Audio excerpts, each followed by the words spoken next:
Welcome to 10 star news. ఇక details చూసుకున్నట్లయితే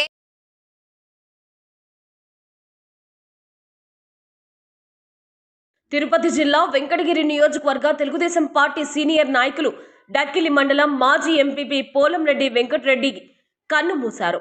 నేటి ఉదయం మాటుమడుగులోని ఆయన నివాసంలో తుది శ్వాస విడిచారు.